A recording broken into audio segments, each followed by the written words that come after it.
So then we turn to the second portion here of self-destruction. So this is the kind of the fourth form, but the second one within this chapter, and he terms it infanticide. And I think he's using these terms so that it'll stick in your mind. Right. So he says, at times, someone's view is built on a prior concept that turns out to disqualify the view itself. This is called infanticide. And so he kind of gives us this illustration to kind of pull it forward. So sometimes an objection is dependent on a prior notion that must be in place before the challenge is offered. And so it's like saying that a father sends his son a letter that says, "Son, if you didn't get this letter, please let me know and I'll send another. I made a copy." So, okay, how's the son supposed to reply to that if he never received it? Yeah. You go to class and the substitute comes in and says, "Okay, raise your hand if you're not here." Okay, hold on. So sometimes the objection, the child, right, the child who gets the letter, is dependent on a prior notion, the parent, that must be in place for the challenge to be offered. Yeah. And so that's what we're going to be covering here. Right. So again, this one is kind of, you got to think this one through, right? I mean, you have these. So one claim is based on another, and if the claim defeats the one it's based on, just the opposite, right? One claim is the basis of a claim, the other of another claim. And so if the basis defeats the claim that you're making, you've killed off the child claim that's based on the other claim, right? And so he calls this infanticide. So he's going to give us several, examples here to help us to understand what's going on here. For instance, he talks about bowling. We'll look at that one first, right? He says, most powerful example of infanticide that I know has to do with the problem of evil, but before we get there, we'll look at the complaint, we'll look at this question with regard to bowling. Is that what he does first here, I think, or does he jump right in there? So he talks about how knowing the difference between a mediocre and a masterful score in bowling is important. And so, if someone says that the person who knocks down the most pins wins, it's not really how it's done; it's the score that counts, right? But so you have to kind of understand that it's not how the ball spins or what clothes you're wearing. It's the number of pins that get knocked down. And so to understand that 300 is kind of the masterful score, that every pin has to be knocked down in every frame. But if you're a golfer, one stroke per hole is what makes you masterful. And so understanding those kind of competing, those rules, you then understand what it means to be good. Right. And so what he's getting at here is there must be a standard. Right. You have to have a standard. In bowling, the standard, the best you can do is 300, right? In golf, it's, having 300 is a bad score. Yeah. Right. So that's what he's getting at with regard to this bowling illustration. Right. So first of all, understand the rules. Yeah, you have to understand the rules, and you have to have a standard in order to say that something is good or bad. You need a standard to determine that. Right. That's the basic idea here. Right. And so he says the most powerful example of infanticide has to do with the problem of evil. First question the atheist must answer is, what do you mean by evil? Right. What do you mean by evil? Right. So typically, if you're talking about with somebody, they might say something like, well, God can't exist because there's all this evil in the world, or God can't exist because he would be the most evil person in the entire world to flood the earth. Right. Okay. Hold on. We skip to the child. We need the parent definition first to understand where we're coming from when we judge God's existence based on evil. Right. What is evil? Right. So you need the standard. That's the parent, right, in order to have the child. Right. Right. And what are the rules? Yeah. And so the atheist's impulse is to give examples of evil. Murder, torture, oppression, that's what evil. No.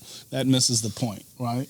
Why call these things evil to begin with? Why are these things evil, right? We must first know what evil is before we can point to examples of it. So you don't let them get away with giving you examples. You want to know, okay, well, why is that evil, Right. Again, we're looking for the standard. Right.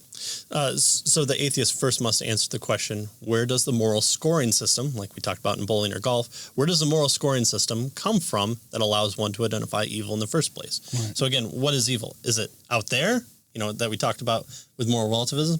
Is it out there? And so there's an objective standard that's independent from humanity, or is it internal? And so what do you mean by calling someone else evil? Like, that's just your personal preference, right? Yeah. So what do you mean by that's evil? I like chocolate, you like vanilla, somebody else likes strawberry. Right. Okay, fine, I like people, you don't like people. That's fine. We should be all fine with that, right? Where's the transcendent standard, that's above us, of objective good that makes the whole notion of evil intelligible? So there again, it's not just evil's out there, but also good is out there.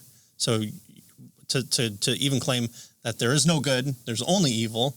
If something's if something is evil, is there then objectively something that's good? Are moral laws that are they product of chance? Did they just kind of come up in the world and water is wet and murder is wrong? If so, why obey them? You can always go against moral claims, right? Yeah. People murder people. So clearly there's no, I don't believe in gravity. No, I'm still here. I'm not floating around. But I can say, I don't believe in that murder is evil, and go out and murder somebody, or murder of that person in this circumstance. Right. In other words, who establishes how things are supposed to be, right? Yeah. For the moral relativists, it's each individual. So what you're trying to do then is press this on the atheist, right? Where do you get your standard, right? This is really a presuppositional argument. Absolutely. Yeah. The Big Bang occurred, and murder being wrong swirls out there at the speed of light and comes to rest within the scope of the entire universe except for behind Jupiter, right? So we can go murder people behind Jupiter. Oh, or is it all universal? Well, if it's all universal, where is it? Can you show it to me? Can I test it? Does science allow me to see that murder is evil? Or is it just a claim? And so it's not really evil. It's just a personal preference that I have against it. And so I can get into groups of people that also view it as such, and we can have the most pointy sticks, and whoever has the most pointy sticks, we don't want people to murder people, or else we'll murder them. So right. Therefore, it's okay for us to murder people.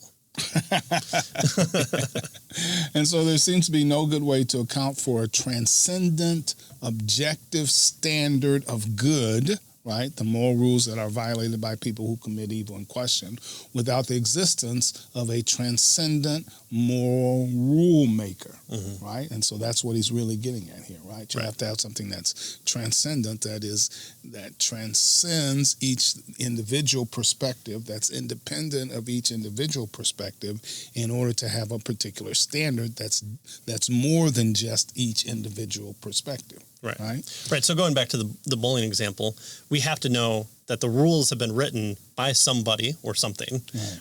I guess. Bowling just came about through natural selection.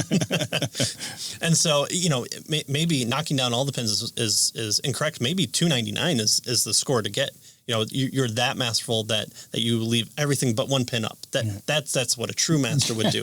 Not knocking things down is easy, right? Yeah.